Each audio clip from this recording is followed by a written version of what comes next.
Hey everybody, how's it going? Welcome back.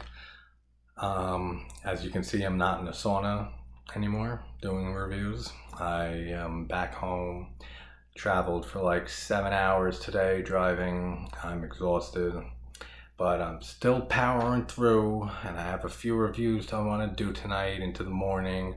I see what I do for you people who watch this, which in this infancy of this channel is not many, but I'm doing it for you guys, the few of you who are watching. And let me preface this review with a few things. Now, I got this film requested from a friend of mine to do, and probably won't be happy when they watch it. But I wanted to do a request because change it up a bit from just, I've been only doing the channel for a week, a little over, like 8-9 days, something like that, and I've just been picking movies that I absolutely adore and absolutely love, and I go on way too long about them and have way too much to say. So I said, let me do something different, let me do a request, and let me cover something that is not going to go for that long. And there are reasons I will get to in a second. Wes Craven's 1996 film, Scream. Now, when this movie first came out, it was a huge success at the box office. It was, I think, the best-selling at the box office slasher film in history at that point. I think it still is. I think Halloween 2018 outdid it, but like for inflation adjustments, Scream still has the title. So it had that going for it. It was greatly reviewed and praised by critics, by moviegoers, by horror fans. And there were people even going as far as saying that Scream saved horror in the 90s. And I hear this all the time, and I've heard it since the movie came out. And it's such a stupid argument. And I'm not going to get into it because there is someone who did a video on this. His channel, Sinister Cinema Reviews, run by Jason. Amazing guy, amazing channel. I've been watching him for years, and he has a perfect video about how Scream did not save horror in the 90s. And that's all I'm going to say about the topic, because there's nothing more I can say that he does not cover perfectly in his video. So I'm going to link it in the description. I implore you to check out this Sinister Cinema Reviews if you haven't heard of it or seen it yet or been to that channel. It is a phenomenal channel. The person who runs it, Jason, is a great person all around. I highly recommend checking his channel out, and at least that video if you are interested in hearing discussion and debate on why Scream did not save horror in the 90s. But we have Nev Campbell as Sydney, and we have Courtney Cox, David Arquette, Jamie Kennedy, Skeet Ulrich, Matthew Lillard. I mean, they knew what they were doing with casting and stuff. They brought in really well-known actors and actresses, and that's probably a big reason why it did so well at the box office. And here's where things turn a bit, and why I wanted to preface this review with these few points. I don't like Scream. I don't like the original that much. I think the sequels are abysmal. I haven't seen the new one, the 2022 one that came out earlier this year. Why they just didn't call it Scream 5 instead of Scream 2022 and make it sound like a reboot or a remake, I don't know. I think that's stupid. But I haven't seen that one. I can't comment on it. And being the completionist and perfectionist and OCD that I am, now that I've suffered through this one, I'm definitely, eventually I gotta do the rest of them, which is gonna be very hard to get through. But I do not like Scream. It has never appealed to me. It has never done much for me. And here's another point. When I go into a movie, or rewatch a movie that I've seen 100 times, or 2 times, or once, or a brand new movie I've never seen before. I never go into a movie looking to blast the movie, looking to hate it, looking to despise it, looking to tear it apart. I always try to find a silver lining, at least something to say good about the film. Like, I am a film fan. I am a horror movie fan. I don't like seeing a film and hating it. And it's very rare that I completely, because hate is a very strong word. And you see people throw it around a lot when they talk about, oh, this movie, I hate this movie. Come on. So you didn't find one redeeming quality about this movie, or whatever movie they're talking about, that saves it from being absolutely abysmal with no redeeming qualities whatever, so you hate this film? Come on. I mean, I've seen thousands of horror movies in my life, and I've seen the bottom of the barrel, like Z grade, like terrible, the worst, low budget, terrible acting, terrible script, terrible dialogue, everything. And I could still find one or two things, at the very least, to say like, oh, that line made me chuckle, or that actor actually did a decent job, or this character is funny, or the score is decent. Anything.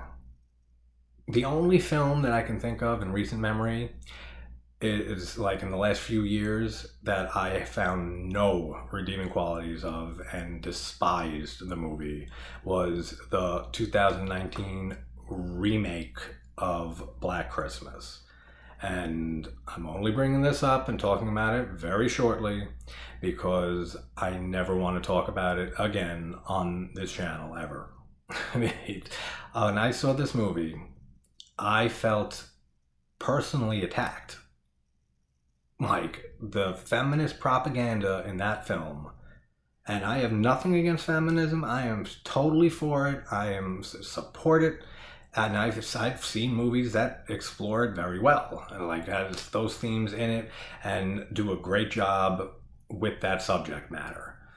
And Black Christmas remake in 2019 was not one of those films. Because there is no themes they're exploring. There is no subtext. The propaganda is the movie. Like, that's the entire film. And it's beaten over your head over and over and over again. That just men are rapists and men are liars and cheaters and they're shit. And just, it's not, like I said, it's not even like subtext or anything. It's just the movie. It's the dialogue. It's the whole point of the film, and everything else about this film just was, I couldn't find one good thing about it. It was absolutely abysmal. It was insultingly bad. So that's all I'm going to say about this movie, because it was the first and only thing I can think of a movie that I found no redeeming qualities in, and I never want to speak of it again. I'm going to pretend it never happened, and that's it with that. So again, we're in Woodsboro. Let's talk about Scream finally. So again, Neve Campbell as Sidney Prescott. She does a decent job, like, in this film and the franchise, of, you know, carrying the films as the main character and the heroine of this series. Meh, like, I'm meh on her. I don't hate her. I don't dislike her. You know, I don't love her. She does okay. She does a fine job. Courtney Cox as Gail Weathers. I never was a Friends fan. I was more of a Seinfeld person growing up. Never liked Friends, and I never liked Courtney Cox. I never thought she was attractive. I never thought she was a good actress. Anything. So that has no appeal to me. David Arquette we have as Dewey, the moronic cop. That I cannot stand Dewey's character in these films. Like, the original name for this movie, when Kevin Williamson wrote the screenplay and the script for this movie, was Scary Movie, which obviously they turned into the spoof series that made fun of this movie and other horror films. And I forget what they call him in that Dewey's character in the Scary Movie, like Doofy or Dookie or something like that. I like that character better than Dewey in the Scream franchise. Like, that's how much I dislike Dewey. It's just a moronic character that's just, I can't with Dewey. I really can't.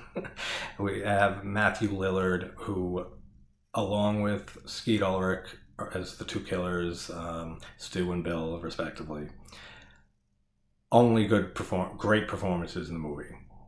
Those are the only two people that I think do a great job. And Matthew Lillard especially, I love and adore him in everything I've seen him in. Most recently, Twin Peaks: The Return a few years ago.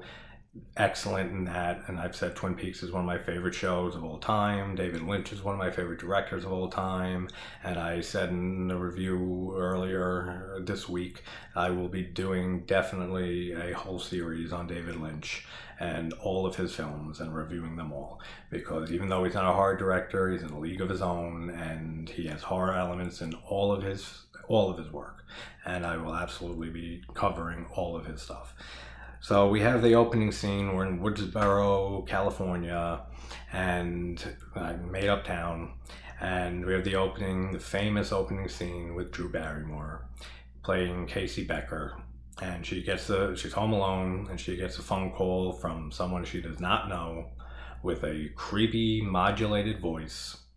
And who gets a phone call from someone they don't know, even without the voice modulation, like the creepiness to his voice, and just, fuck it, let's have a conversation for 25 minutes. I don't know anyone who would do that. I mean, I'm sure it happens. There's a movie, actually, I can't think of what the movie is, or a TV show or something like that, and they get a wrong number, and they end up having, like, chatting it up and something like that. I don't know what I'm thinking of, but it happens, you see it, but it's ridiculous. Like, nobody in the right mind would do this, especially with the way this guy sounds on the phone. And I mean, the Ghostface look and the voice is absolutely infamous at this point. Everyone knows it, even non-horror fans or just casual horror fans. They see the Ghostface face and hear the voice, and they immediately know Scream. And I do not like or care for the killer's look in this series at all. It looks like a cheaply made Party City Halloween costume, and it just does nothing for me. I do not like the killer's look in this film and the series at all. The voice modulation is a little better. Like, I kind of see some merit in that. Like, I find a little bit of enjoyment in that, but the way the killer looks, I just never did anything for me.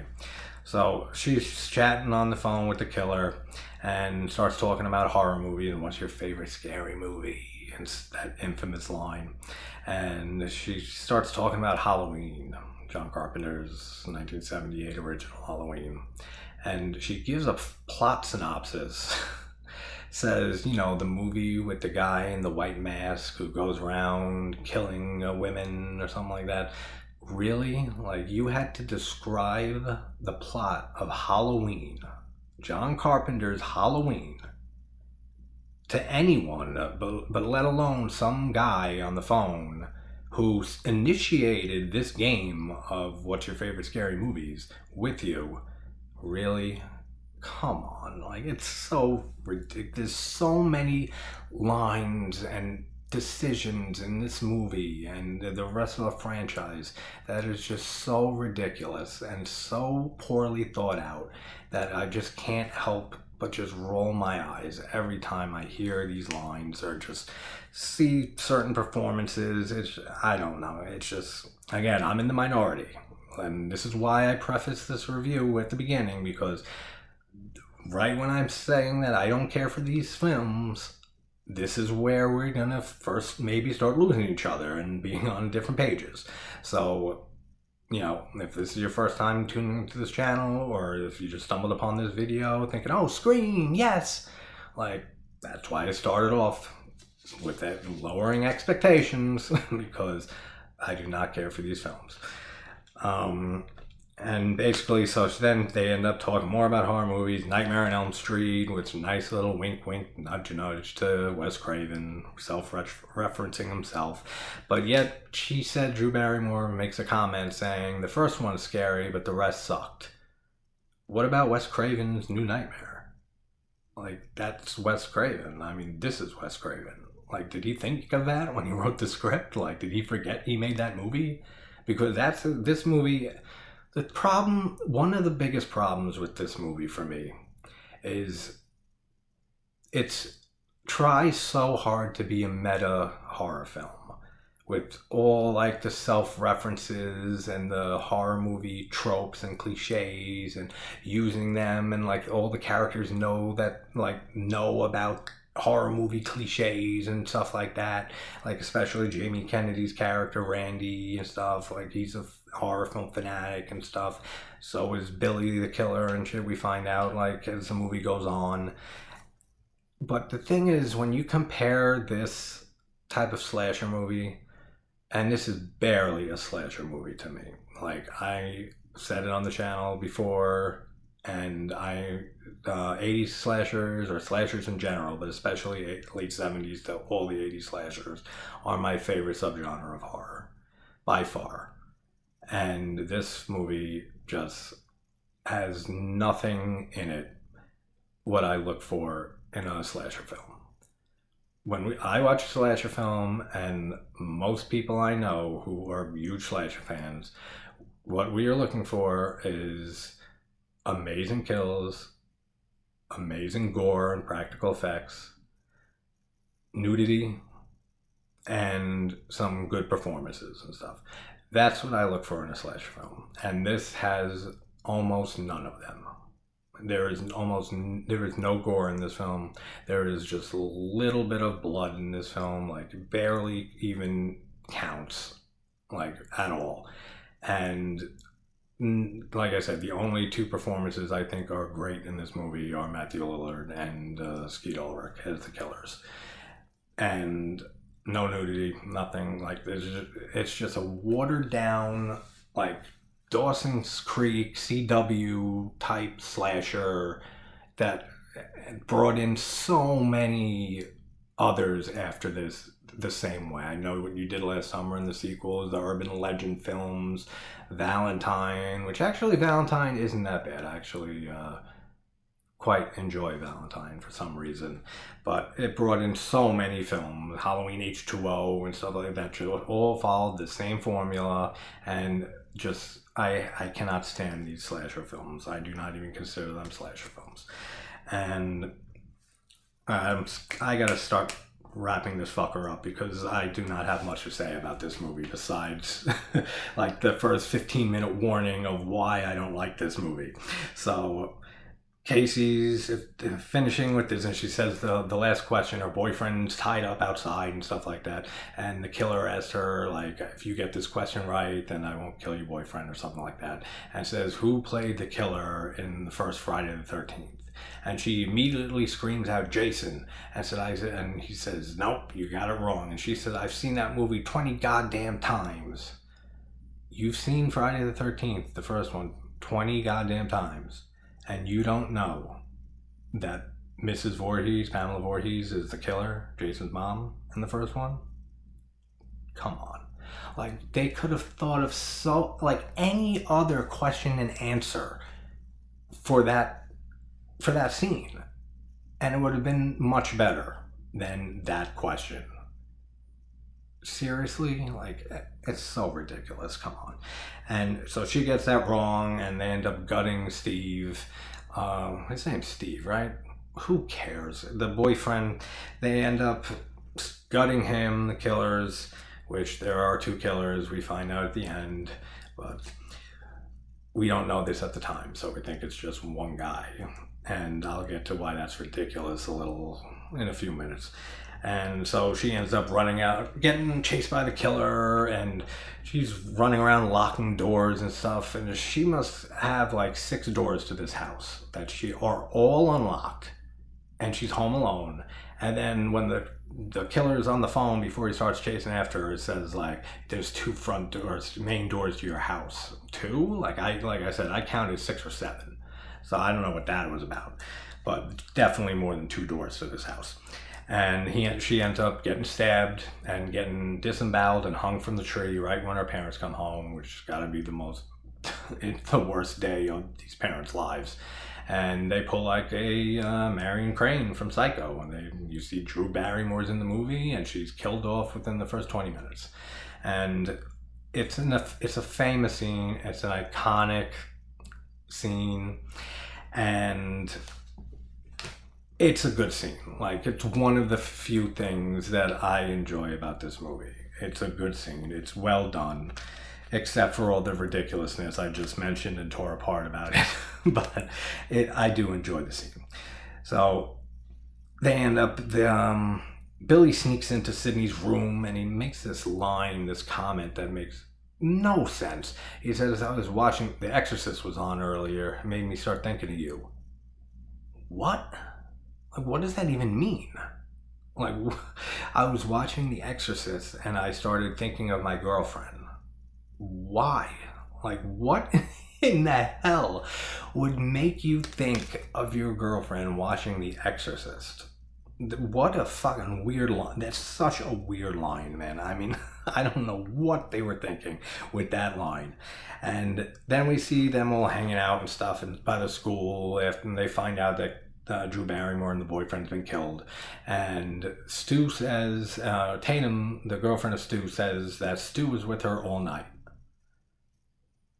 Does Stu have like a doppelganger around or something like that stayed the night with Tatum? Because that means Billy did everything in the Drew Barrymore opening scene, which is bullshit to the millionth degree. There had to be 2 of them. Had to be, or it's absolutely impossible. There had to be someone on the phone with Drew Barrymore's character for all that time, doing the horror game and stuff like that. And somebody else had to have tied up the boyfriend and gutted him, and then killed Casey, strung her from the tree, which I'm sure one of them didn't do by themselves in that like 10-second time frame that the parents' car was coming down, and 10 seconds later she's hanging there. So Stu says, and Tatum like alibis for him saying that they were together all night. Bullshit. Like, there's no way. It takes everything out of the opening scene for me. Like, it ruins that whole scene. It's like, in the end, we find out there's 2 killers. Great. If they didn't mention that line, if Tatum didn't say that Stu was with her all night, so much better. The opening scene would be great. It would have nothing really to pick apart besides little stupid things like I do. But they ruined it with that line, because there is no way that it was just Billy doing everything that he did in the opening scene. Absolutely no way. Ridiculous. So it's Sidney's mom, apparently the anniversary of her mother's murder. She was raped and murdered by apparently this guy Cotton Weary, who Gale Weathers has been following. Courtney Cox's character has been following the case for the last almost year, as it's almost the 1-year anniversary of Sidney's mother's murder. And Gale is a big advocate of Cotton's innocence and says that he was set up, he was framed. And no one listens to her. It's just like her own little conspiracy theory. So Sidney's home, she ends up getting a phone call from the killer and is attacked and almost killed. Why? Like they say at the end, when the killers reveal themselves and stuff, and their master plan and stuff, is that they were going to frame Sidney's father for snapping on the year anniversary of the murder of his wife, or ex-wife, or whatever it was, Sidney's mother. And he was going to kill Sidney and shoot himself in the head. Perfect ending is exactly Billy's words at the end of the movie. So why are they trying to kill Sidney now? Like, it makes no sense. Like, it's like they still have a lot to do. They still have people to kill. They still have the whole ending scene of everything they do in there, stabbing themselves, make them look like victims and everything like that. And they still have to kidnap Sydney's father, and they have to kill him. And so why are they trying to kill her? Like, multiple times before the ending of this film. It makes zero sense. And I mean, unless they're just trying to scare her, but like, it looks like they're trying to freaking kill her, man. It really does. Like, it's not like they're holding back or anything. So that never made sense to me. Then Billy comes right afterwards and drops a cell phone, which shows, like, sheds suspicion on him as the killer. And as I said, as it being a meta film and taking itself self-referential, and that everyone knows about the horror movie tropes and cliches and what happens in them, it's actually a little clever that they have that Billy drops the phone and makes you think, oh, he could be the killer. But that's exactly what happens in all other horror movies, so they're trying to throw us off. I don't think it's him. He's not the killer. So it's a little clever. So see, there's a few things that I can throw this movie. I give it props in a few ways. And the cops come to the house, and Dewey, he's holding up the ghost mask to the door for Sydney to open the door and get the living shit scared out of her. Who does this? Like, especially a cop. Like, who does this? And he's holding the mask. No process for evidence or anything like that, touching all the mask and whatever else they found from the killer. I forget if they found the costume or the knife or whatever, but the mask alone, I mean, they're touching, Dewey's touching it, other cops are touching it. No care in the world for forensics or looking into, you know, if they can find hair or DNA, just contaminating evidence left and right. It's absolutely ridiculous. And so she ends up, we end up finding out that the calls are being traced to Neil Prescott, Sydney's father. And that's when it starts shedding suspicion that it's the father and stuff. I'm going crazy coming up on the anniversary of his wife's murder. And then whose phone do they clone or trace for Drew Barrymore's character and stuff? Like, why would the father of Sydney even murder these people? Like, Drew Barrymore and her boyfriend. Just so many, like, holes in this story and stuff that just, like I said, if it was like another movie that you're supposed to suspend all disbelief, and like, it doesn't take itself seriously, and it's ridiculous, and you know it is, and you know it's bad, but you still think it's hilarious and think it's brilliant because of how bad it is, and all those types of movies and stuff, it would be fine.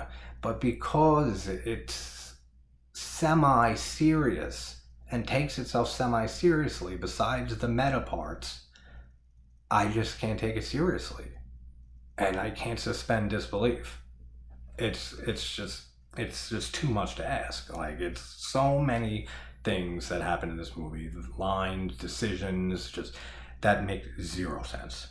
And so Billy gets taken in for questioning and stuff, and he spends the night in jail and stuff, and he makes a phone call, and then later on there's this stupid exchange between Sydney and Billy after they have sex, and she's asking, who was your phone call, your only phone call when you were in jail that night?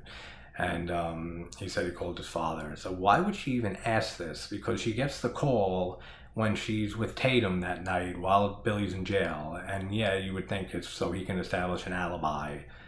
But he's using the ghostface voice. He's in jail.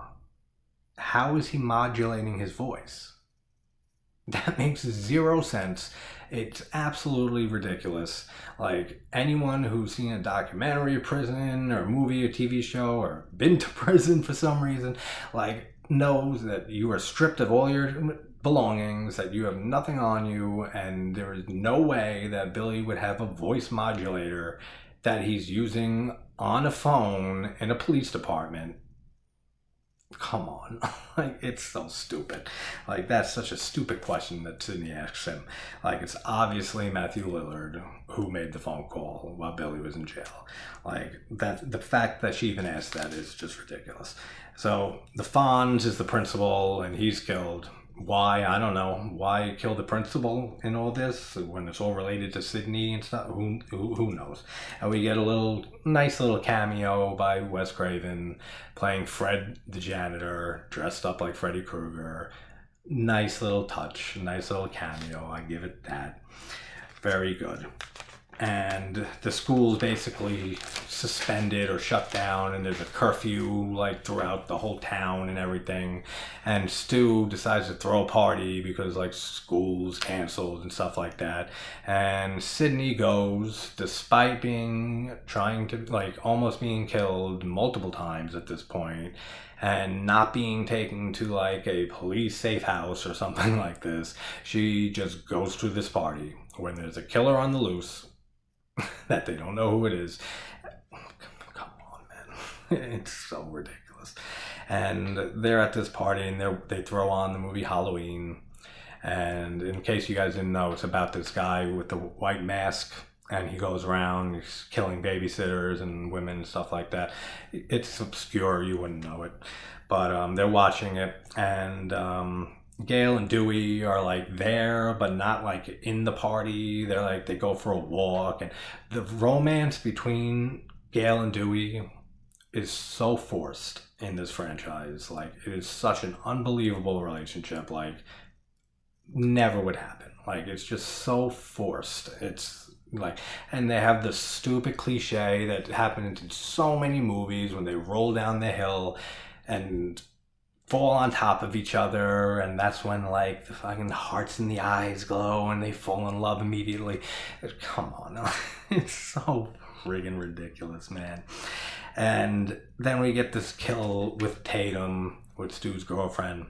She goes into the garage to try to get beer, and the killer sneaks in behind her, and for some reason the garage door, she thinks that she's gonna fit through this hole, like this doggy door that's fit for like the size of a cat, and thinks that she can get through it, gets her head in and barely even one shoulder, and the killer just hits the garage button, and it raises, even with her added weight on it, raises up and just crushes her in the top, and she's dead. There's no safety features on this garage door. There's like, I don't know, 1996. I mean, I said I was like a young kid, but for at least the last 10, 15 years, I know that you even put your foot under a garage door when it's closing, there's a sensor right there, and it will immediately stop the door from coming down, and it'll push it back up on its own. And none of this for this kill and stuff like that. And even with her, like I said, her added weight of pushing down on the garage door as it's opening, it still functions perfectly. Like, it's so stupid. It really is. What a stupid kill. Then the killer just goes back into the party, like in full costume, like with the mask, with the everything. I think with even a knife in his hand, and he doesn't even like peep through the door, like to check like the surroundings. No, he just opens the door and walks right in. And it's like there could have been 10 people playing beer pong like 10 feet away from you. And it's just like I said, I can't take this movie seriously, and I get it. I know so many people love this movie and love this franchise, and everyone is absolutely, able to have their opinion, entitled to their opinion, and I will never say that your opinion is wrong, or you have, you're stupid for not liking this movie or for liking this movie. That's not who I am. You are entitled to your opinions 100%, and as well as I am to mine. And this movie, it just does nothing for me. Next to nothing. So the kids hear about Principal Fonzie getting disemboweled and hung from the goalposts on the football field at the school. And what fucking evil little sadomasochistic fucks these people are, because they immediately just like, yeah, and like jump in the cars. They all jump in their cars. They're all drunk. So they all just drunk drive over to the high school to see their principal murdered hanging from a goalpost, like gutted up. What is wrong with these people? Like, these are evil freaking people, man. These are evil little fucks, like, who would love to see that. Like, even if it's someone you hate, like hate. Come on, like, you still would race to see their body mutilated like this and hanging from a goalpost. It's so ridiculous. It's so ridiculous. And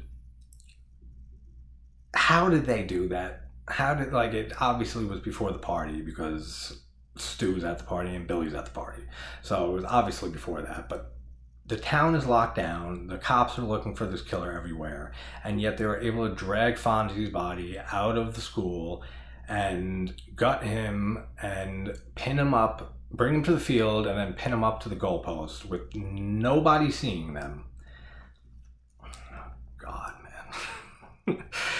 So Billy and Sid have sex, and she asks if she thinks that, he asks her if she still thinks that he's the killer. Yeah, because, like, I sleep with everybody I think might be potential murderers. Like, come on. So then, after asking that, the killer comes in behind Billy, and Sydney sees it and freaks out, and Billy ends up getting stabbed, we think, and turns around with blood all over him and stuff, and then she gets chased around the house, and killer comes in and starts chasing her. We do get this awesome scene, and this is probably the most clever thing in the movie. I will give it huge props for this, that we have a scene of Jamie Kennedy's character watching Halloween, yelling at the screen at Jamie Lee Curtis to turn around, the killer's behind you, as Jamie Kennedy's character has the ghostface killer behind him, and he doesn't know about it. Awesome. Absolutely awesome. So clever. Probably the most clever thing about this movie. For sure. Like, awesome that they came up with that. They have a 30-second delay on the recording cameras and stuff in Gail's news van outside with Kenny, her assistant or cameraman or whatever. And that's a neat little touch too, that there's a 30-second delay, but yet they know that there's a delay, and like they still, like, the killer could be wherever and he still ends up getting murdered, the camera guy Kenny. And Sydney crawls, and she gets chased through into the van, and she crawls through. If you thought the hole, like the cat hole door in the garage, was small for Tatum to fit through, this is like fit for like a squirrel. And Sydney crawls through here, and the killer follows her through it and gets stuck in it. Like, why? Just go back out the van door, around, kill this bitch, and boom, Bob's your uncle. You're done. Nope. Goes through this little, like, squirrel hole and gets stuck. Absolutely crazy. And after that, Gail tries to escape and crashes her van. Dewey gets stabbed in the back. Sydney takes his gun just in case. And we have Sydney, we have Randy, Jamie Kennedy's character, and Stu will go back in the house while Dewey's bleeding out on the front porch. And Billy is still alive, we see, comes down the stairs and gets Sydney to give him Dewey's gun. And he immediately shoots Randy, Jamie Kennedy, and reveals himself to be the killer. And he has a clever little line of saying, he licks his fingers and says corn syrup is like what they use for pig's blood in Carrie, which they did. So a nice little reference there. See, there are silver linings. Like I said, I will always try to find things good in a movie, despite how many times I've seen it and disliked it. And after Dewey gets stabbed, and he takes his gun, blah, blah, blah. And he shoots Randy, like I said, but why? Like, their whole plan at the end of this, and they shoot Gail too, or try to shoot Gail. Their whole plan is that Neil Prescott, the father, went crazy on the anniversary and stabbed all these people and shoots himself in the head. So why would they shoot Gail and Randy? Like, wouldn't they want to stab them? So it's consistent, like, with the narrative there? Like, that makes no sense either. And after that, Stu talks about hello, Sydney, into the voice thing, revealing that he is the second killer. 2 killers in a slasher film, and like I said, loosely a slasher film to me. Not done in a while when this movie came out. So I'll give it props for that too, for having 2 killers. That was definitely a nice little surprise at the end of this movie. And then we just had the ending scene where they're just explaining their plan to Sydney, and that they're going to pin the dad for the murders, that he went crazy, and they already have him kidnapped. That's why they cloned his cell phone, and that they were using his cell phone to make the calls and everything as the killers. And we also get to reveal that Cotton was innocent, and that Billy and Stu set him up and killed Sydney's mom and set Cotton up, and he was innocent this whole time, just like Gail thought, which is crazy because it's actually a decent motive that they give for Billy, because Sydney's mother was sleeping with Billy's father, which pushed away Billy's mother. And that's why this whole plan was enacted in the first place, to get back at Sydney.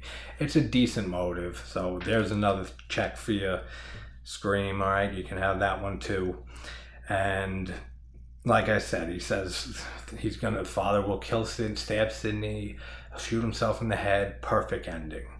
Except for like all the forensic works that they can do after that, and realize that he's bound and gagged and that he was tied up and stuff, and that the trajectory of the bullet would not match like a self-inflicted wound, and that all of this, it's ridiculous. And then they start stabbing themselves to make themselves look like victims and that they got stabbed and stuff. Wouldn't you want to do this after you made sure that you killed Sydney and the father, and that everyone else that was supposed to be dead are dead, before you start really stabbing each other and stuff, like near vital organs?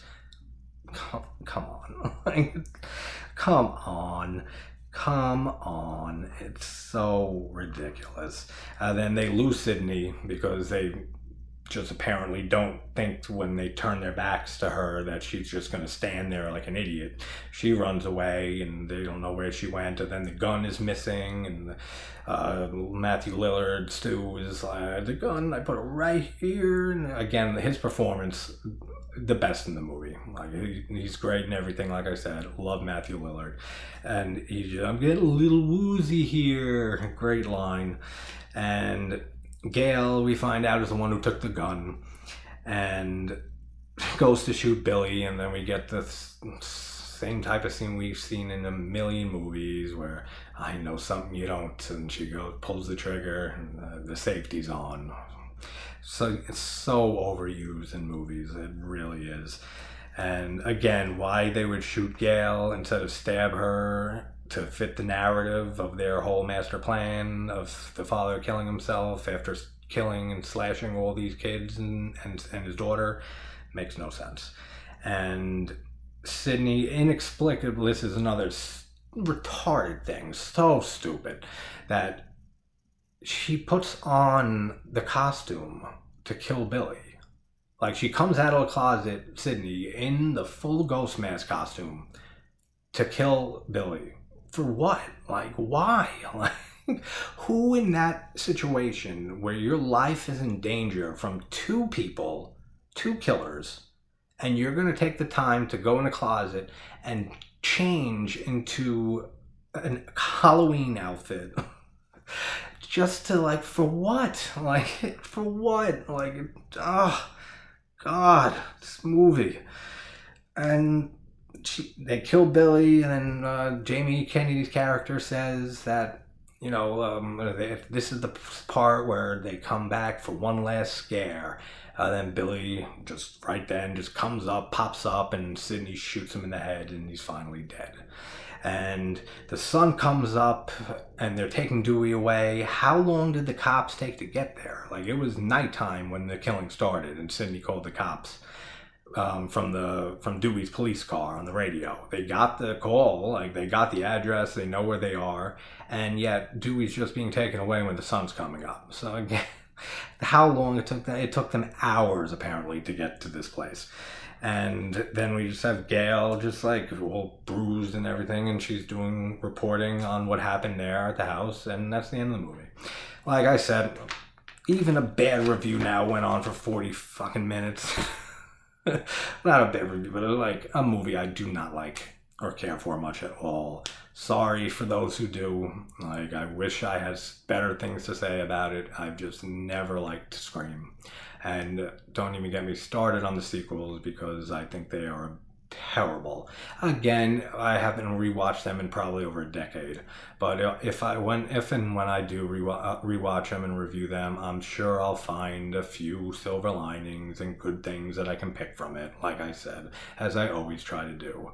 But thank you for watching, and I will have a few more reviews up by morning. I'm going to try to knock a few out despite being exhausted. But thanks for watching, and I will see you guys shortly.